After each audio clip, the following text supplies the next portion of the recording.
Hola, soc Maurici Belmonte i voldré parlar-vos un poc sobre El vol de les papallones, la darrera novel·la que he escrit.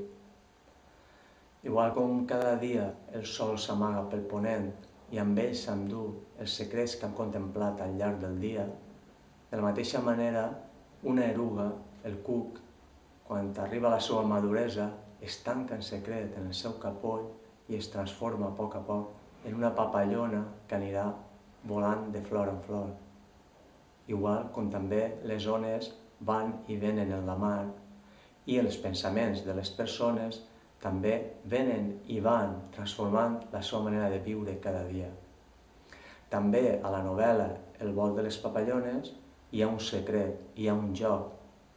Aquest secret el guarden les paraules i només el lector serà qui podrà desvelar-lo. Aquest secret, com he dit, transforma en gran mesura la vida dels personatges principals i en ella també podràs contemplar de quina manera la vida habitual dels pobles afecta la manera de ser dels personatges. Si tu vols ser una de les persones que desvela el secret, hauràs de llegir El vol de les papallones, una novel·la que ha estat editada per Edicions del Bullent.